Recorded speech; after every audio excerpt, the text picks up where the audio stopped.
The Jackson State football team had an early start to their day on Thursday. Before heading out to practice, the Tigers participated in an NFL symposium where they received firsthand knowledge on life in the NFL. And we all know those great players, those elite players. I was fortunate to be in New Orleans and be with Drew Brees. A four-member panel of former NFL players met with the entire Jackson State football team Thursday morning to discuss what it takes to be a pro football player.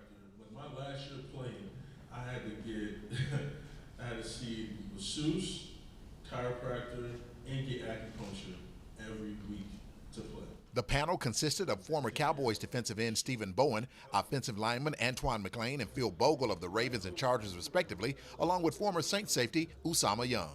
Being able to share this knowledge is it's something that I love to do. Being at the NFL, I was fortunate to play for a while, and then I was fortunate to transfer into the position now where I can talk to the guys that are sitting in the seats that I once sat in. This is all love. Why was it important for you to share your knowledge with these guys today? Because, man, they all go down the same path. We all going down, too. When you get physical football in the life, it's good to have those keys to make that a lot easier. It's always important to share your knowledge with the guys that's coming up, man. People did the same thing for me. Got a lot of bright guys in this room, and just wanted to share knowledge with these young men to make sure they're the most successful moving forward. Like I said, they're drafting people every year to take your job. So you got to stay sharp mentally and physically. The former players were candid in their presentation, which had a huge impact on most of those attending. It was great. A lot of wisdom being shared to, you know what I'm saying, a lot of young players hoping to go to NFL. I think it was great, very informative. You know what I mean? The guys really took out the time to come out here and speak to us, give us some insight on the league, and those guys really put it in a lot of perspective, you know, what we got to do to not only make it there but maintain being there. Was it helpful? Of course, it was very helpful, very informative.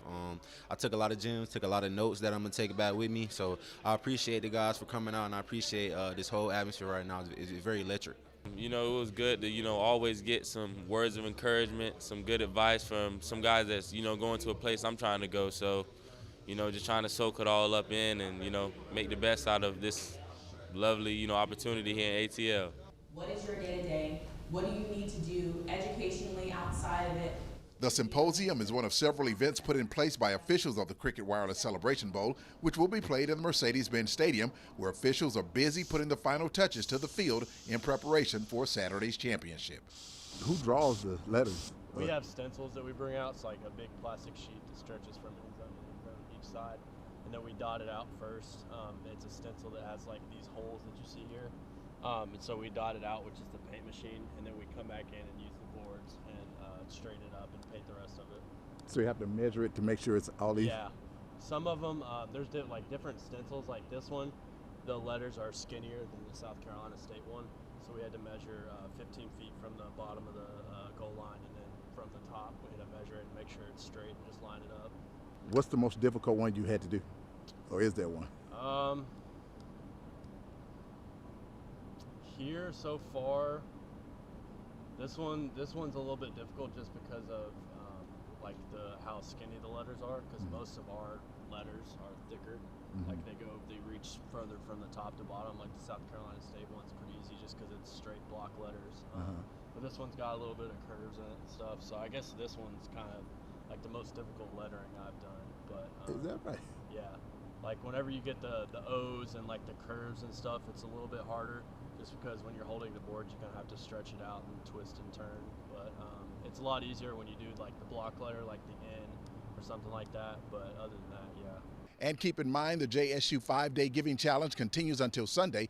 50,000 JSU alums and supporters are asked to give $100 to help facilities around Jackson State athletics. Log on to GoJSUTigers.com for more information. Here in Atlanta, I'm Rob J. for the JSU Sports Network.